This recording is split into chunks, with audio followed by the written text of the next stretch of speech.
سے اعوذ باللہ من الشیطان الرجیم بسم اللہ الرحمن الرحیم صاد، یہ حروف مقطعات ہیں جو اللہ اور اس کے محبوب صلی اللہ علیہ وآلہ وسلم کے درمیان ایک آپ سمجھ لیں کمیونیکیشن کے کوڈ ورڈز ہیں جن کی تفصیلات امت کو نہیں بتائی گئی، اور نہ یہ کوئی ایسی چیز تھی کہ جس کی وجہ سے کوئی قرآن حکیم کی تعلیمات میں کوئی نقص پڑ جاتا کہ اگر ان کے مطالب نہ بتائے جاتے۔ یعنی یہ متشابہات میں سے ہیں جو سورہ آل عمران کی آیت نمبر 7 میں ہے، یہ محکمات میں سے نہیں ہے۔ والقرآن ذی الذکر، قسم ہے قرآن پاک کی جو کہ سراپا نصیحت ہے۔ قرآن حکیم اللہ تعالیٰ نے نصیحت کے لیے آسان کیا ہے، اور نصیحت ہی ایک عام آدمی کی ضرورت ہے، اور سورہ القمر میں 4 دفعہ یہ بات ریپیٹ ہوئی، وَلَقَدْ يَسَّرْنَا الْقُرْآنَ لِلذِّكْرِ فَهَلْ مِن مُدَّكِرٍ، ہم نے قرآن حکیم کو نصیحت حاصل کرنے کے لیے آسان کر دیا ہے کوئی نصیحت حاصل کرنے والا؟ ایز فار ایز تذکیر از کنسرن، نصیحت از کنسرن، قرآن حکیم دنیا کی سب سے آسان کتاب ہے۔ یہ ایک ڈاکٹر اور انجینئر کو بھی سمجھ آئے گی، ایک موچی اور ریڈی بان کو بھی سمجھ آئے گی، ایک ان پڑھ کو بھی سمجھ آئے گی، ایک انٹلیکچوئل کو بھی سمجھ آئے گی، کیونکہ ہدایت تو ہر بندے کی بنیادی ضرورت ہے۔ یہ ہو ہی نہیں سکتا کہ یہ صرف پڑھے لکھے کو سمجھ آئے۔ اور یہ عجیب و غریب قسم کی علماء کی طرف سے اس قسم کے پروپیگنڈے کیے جاتے ہیں، جی 18 علوم چاہیے قرآن حکیم کو سمجھنے کے لیے۔ قرآن پاک کو سمجھنے کے لیے 18 علوم نہیں چاہیے، یہ 18 علوم کے نام پہلے تو یہ خود گنوائیں اور پھر بتائیں کہ صحابہ کرام کو یہ 18 علوم آتے تھے۔ یعنی صحابہ کرام میں سے گنتی کے لوگ تھے جو لکھنا پڑھنا جانتے تھے، باقی تو چٹے ان پڑھ جن کو ہم پنجابی میں کہتے ہیں نا، لکھنا پڑھنا جانتے ہی نہیں تھے۔ ان کی زبان میں قرآن حکیم نازل ہوا، اس سے انہوں نے تذکیر حاصل کر لی۔ تو ایز فار ایز تذکیر از کنسرن، قرآن حکیم دنیا کی آسان ترین کتاب ہے۔ ہاں تفصیلات میں جائیں جو عام بندے کی ضرورت نہیں، صرف انٹرسٹ والے لوگوں کی ضرورت ہے، وہ تو قرآن حکیم میں 1000 کے قریب آیات جو ہے وہ سائنٹیفک فیکٹس کے اوپر ہیں، اسٹرانومی کی فیلڈ سے ریلیٹڈ، بایولوجی کی فیلڈ سے ریلیٹڈ، باٹنی کی فیلڈ سے، ایمبریولوجی کی فیلڈ سے، یہ تمام فیلڈز، یہ تو معذرت کے ساتھ ہمارے علماء کو بھی نہیں آتی۔ تو یعنی آلموسٹ تقریباً 6500 کے قریب آیات میں سے 1000 آیات فزیکل فنامنا آف نیچر، قانون قدرت سے تعلق رکھنے والی ہیں، جن میں سے اکثر باتیں ہمارے علماء کو بھی نہیں آتی ہیں کہ اگر ان کی تفصیلات پوچھی جائیں، صرف اس کی آبزرویشن ہے، وہ تو سب کر رہے ہیں۔ تو وہ علوم تو پھر علماء کو بھی نہیں آتے۔ سائنس کا علم کتنے علماء کو آتا ہے؟ وہ تو پرانی منطق لے کے چل رہے ہیں۔ تو قرآن حکیم تذکیر کے لیے آسان ہے، یاد دہانی کے لیے، نصیحت کے لیے۔ وَلَقَدْ يَسَّرْنَا الْقُرْآنَ لِلذِّكْرِ فَهَلْ مِن مُدَّكِرٍ، ہم نے قرآن حکیم کو تذکیر کے لیے آسان کر دیا تو ہے کوئی سمجھنے والا؟ اور ایک اور آیت ہے اسی کانٹیکسٹ میں، سورہ صاد ہی میں آگے چل کے 29 نمبر آیت آئے گی، کتاب انزلناہ الیک مبارک لیدبروا آیاتہ، یہ ہم نے ایک بابرکت کتاب نازل کی ہے تاکہ لوگ اس کتاب کے اوپر تدبر اور غور و تفکر کریں اس کی آیات پر۔ وَلِيَتَذَكَّرَ أُولُو الْأَلْبَابِ، اور جن کے پاس عقل ہے وہ اس میں سے نصیحت حاصل کریں۔ یعنی پاگل جو ہے نا اس کی جواب دہی کوئی نہیں ہے، جس کو اللہ نے عقل دی ہے، یعنی جنہوں سے پنجابی کا نا جڑا بندہ روٹی منہ نہ کھاندا ہے، یعنی روٹی منہ کے راستے کھاتا ہے، اس کو اتنی عقل ہے تو وہ اس کے لیے نصیحت ہے اس کے اندر، ورنہ تو نعوذ باللہ اللہ تعالیٰ پہ ناانصافی لازم آئے گی اگر ہم کہیں کہ صرف پڑھے لکھے لوگ اس سے نصیحت حاصل کر سکتے ہیں۔ تو باقی یہ کہنا جی قرآن ڈائریکٹ پڑھنے سے انسان گمراہ ہو جاتا ہے، ڈائریکٹ کوئی بھی نہیں پڑھ رہا ہوتا، جس بیچارے کو عربی نہیں آتی وہ بھی ڈائریکٹ کدھر پڑھ رہا ہوتا ہے، وہ علماء دین کے ترجمے پڑھ رہا ہوتا ہے نا، کہتے ہیں علماء سے پوچھ کے چلیں، تو علماء سے پوچھ کے چل رہا ہوتا ہے۔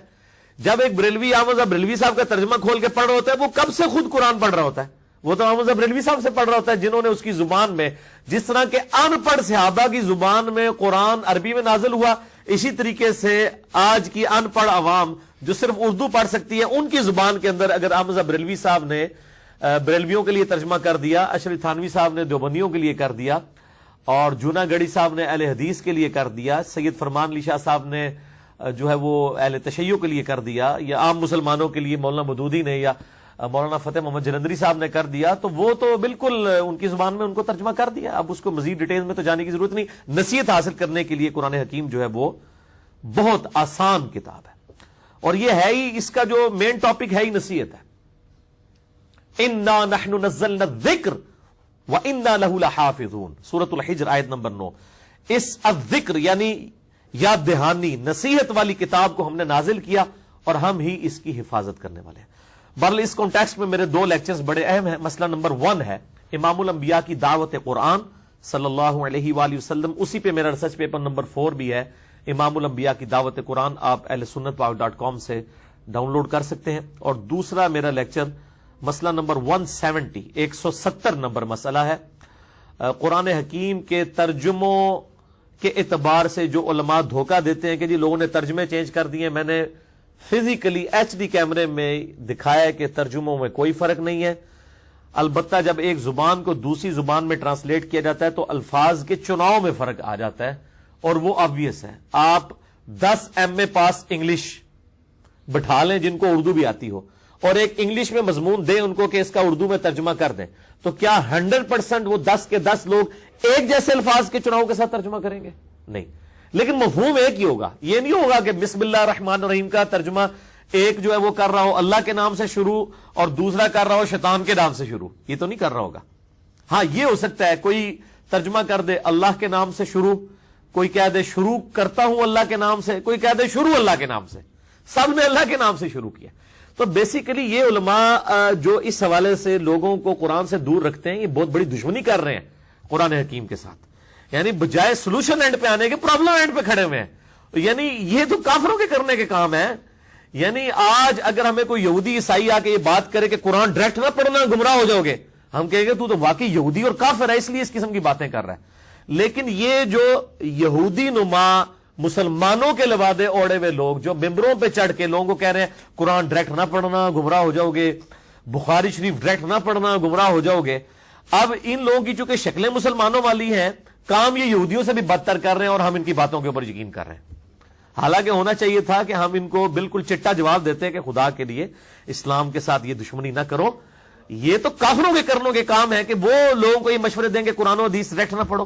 یعنی تم مسلمان ہو کے بجائے پڑھانے کے لوگوں کو یہ کہنا شروع کر رہے ہو, اور پھر کہتے ہیں نہیں ہم تو کہتے ہیں تفسیر کے ساتھ پڑھو. پڑھاؤ نا یار.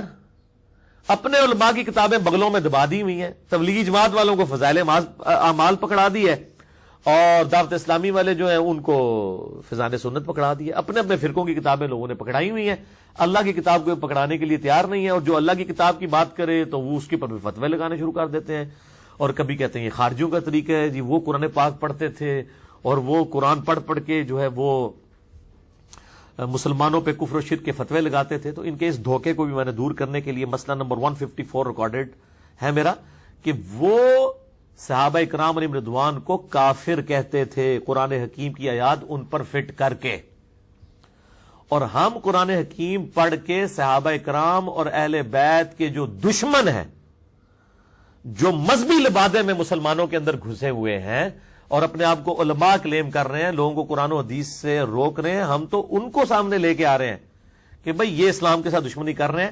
صحابہ کرام اور اہل بیت کی تعلیمات پر عمل کرو. مسئلہ نمبر 154, قرآن حکیم کی آیات جو ہے وہ کافروں کے بارے میں نازل ہوئی, نہیں جی یہ تو مسلمانوں کے بارے میں نازل ہوئی, یہ کافروں والی آیات مسلمانوں پہ نہیں لگا سکتے. اس قسم کے جتنے دھوکے ہیں میں نے اس حوالے سے اس میں ایڈریس کیے ہیں. اور ظاہر ہے جب بھی قرآن کا ذکر آئے گا تو یعنی یہ ہمارے ایمان کا تقاضا ہے کہ ہم کھول کے بالکل لوگوں کے سامنے یہ بات سامنے رکھ دیں کہ سب سے بڑی دشمنی امت محمدیہ صلی اللہ علیہ وآلہ وسلم کے ساتھ جو کی گئی ہے وہ اس قرآن سے دوری ہے.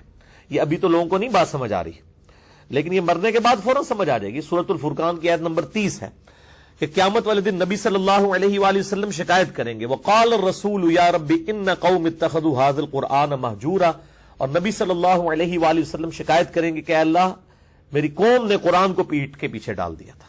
یعنی انہوں نے اپنی اپنی کتابیں پکڑ لی تھی اور پھر یہ باتیں کرتے ہیں. وہ کہتے ہیں جی وہ دیکھیں جی ہمارے بزرگوں نے بھی جو کتابیں لکھی ہیں وہ بھی قرآن و حدیث کا نچوڑ ہی نکال کے آپ کے سامنے رکھا ہے. میں کہتا ہوں نہیں, قرآن و حدیث کا نچوڑ نہیں نکالا, نچوڑ دیا ہے قرآن و حدیث کو. یعنی اس کو نچوڑ کے سائڈ پہ پھینک دیا, اور جو پھونک تھا نا وہ آپ کے ہاتھوں میں پکڑا دی ہے. یعنی قرآن و سنت کی جو تعلیمات ہیں, کیا ان کی بزرگوں کی کتابوں میں وہ تعلیمات وہ توحید موجود ہے؟ اگر یہ سمجھتے ہیں, یہ تو سورۃ الفاتحہ کا ٹیسٹ نہیں توحید کے حوالے سے پاس کر سکتے. یہ تو صحیح بخاری اور صحیح مسلم سے کھول کے اپنی پبلک کو جمعے کے خطبے میں نماز کا طریقہ نہیں بتا سکتے.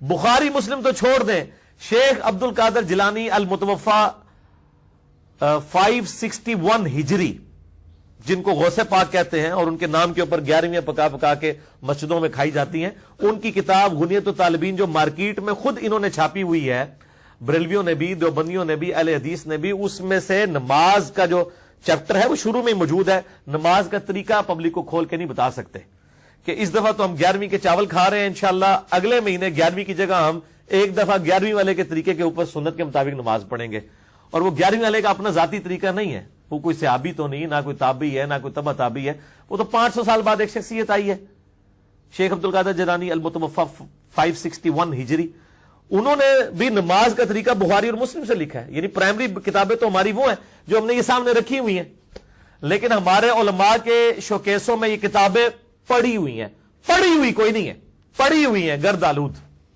پڑھی ہوئی نہیں ہے، اور جو کوئی پڑھتا ہے اس کے اوپر فتوے لگانا شروع کر دیتا ہے۔ تو قرآن حکیم ہماری ٹیکسٹ بک ہے، قرآن حکیم میں کیٹاگوریکل مینشن ہوا سورہ الانعام کے اندر۔ یہ مجھے ریسرچ پیپر نمبر 4 ذرا پکڑائیے گا عثمان بھائی، اسی کے اوپر میں نے مسئلہ نمبر 1 ریکارڈ کرایا، اور ریسرچ پیپر نمبر 4 میں نے صرف 4 پیجز کے اندر اس کا نام میں نے رکھا ہے امام الانبیاء کی دعوت قرآن، یعنی نبی صلی اللہ علیہ وآلہ وسلم کی یہ دعوت قرآن ہے، میری ذاتی نہیں ہے۔ اور اس کو میں نے ڈیڈکٹ کیا ہے سورۃ الانعام کی آیت نمبر 19 سے، اعوذ باللہ من الشیطان الرجیم، بسم اللہ الرحمن الرحیم، وَأُوحِيَ إِلَيَّ هَذَا الْقُرْآنُ لِأُنذِرَكُم بِهِ وَمَن بَلَغَ۔ اے محبوب صلی اللہ علیہ وآلہ وسلم فرما دیجئے قرآن میری طرف اس لیے وحی کیا گیا تاکہ اس قرآن کے ذریعے میں تم تک بھی بات پہنچا دوں اور ہر اس شخص تک جس تک یہ دعوت پہنچ جائے۔ اسی لیے میں نے اس ریسرچ پیپر کا نام رکھا ہے امام الانبیاء کی دعوت قرآن۔ صرف 4 پیجز کے اوپر 50 آیات سے قرآن حکیم کی دعوت کا خلاصہ، قرآن حکیم کی امپورٹنس کیا ہے اس حوالے سے، یعنی اس پہ میں نے کئی ٹاپکس کور کر دیے صرف 4 پیجز کے اندر۔ جسے شوق ہے تو مسئلہ نمبر 1 میرا دیکھے، اس کو میں نے مسئلہ نمبر 1 اسی لیے قرار دیا، اور یہ ریسرچ پیپر بھی پڑھ لیا جائے، یہ 4 پیجز ہے صرف، یعنی وہ یہ آپ کو ریسرچ پیپر جتنے بھی یہاں 50-60 کے قریب لوگ بیٹھے ہیں، ان کو اینڈ پہ جتنے ریسرچ پیپر ملتے ہیں ان میں سے ایک ریسرچ پیپر بھی آپ کو مل جائے گا۔ اور مسئلہ نمبر 1 اور مسئلہ نمبر 170 یہ 2 میرے یعنی زندگی کے ایسٹس ہیں جو میں نے اس حوالے سے ریکارڈ کروائے ہیں تاکہ اس امت کو بتایا جائے کہ آپ کی ٹیکسٹ بک صرف قرآن ہے۔ یعنی لوگ جو ہیں وہ مطلب دوسری کتابوں کو لے کے چل رہے ہوتے ہیں، میں تو یہاں تک کہتا ہوں کہ حدیث کی کتابیں بھی ہماری ریفرنس کتابیں ہیں، ہماری ٹیکسٹ بک صرف قرآن ہے۔ درس قرآن ہی ہونا چاہیے، حدیثیں اس کے ذیل میں بیان ہونی چاہیے۔ میں تو درس حدیث، درس فقہ، درس تصوف کسی کے بھی حق میں نہیں ہوں، صرف درس قرآن دے، اس کے ذیل میں آپ صحیح الاسناد حدیث بھی بیان کریں اور جو صحیح سند کے ساتھ واقعات ہیں ضرور بیان کریں، لیکن ٹیکسٹ بک جو نبی علیہ السلام دے کے گئے امت کو، وَأُوحِيَ إِلَيَّ هَذَا الْقُرْآنُ لِأُنذِرَكُم بِهِ وَمَن بَلَغَ۔ اے محبوب صلی اللہ علیہ وآلہ وسلم فرما دیجئے قرآن میری طرف اس لیے وحی کیا تاکہ اس کے ذریعے میں تم تک بھی تذکیر کروں، نصیحت کروں، ڈر سناؤں، اور جس تک بھی یہ کتاب پہنچ جائے وہ بھی اسی کتاب کے ذریعے لوگوں کو تبلیغ کرے۔ یہی نبی صلی اللہ علیہ وآلہ وسلم کا انسٹرومنٹ آف دعوت ہے۔ الحمدللہ۔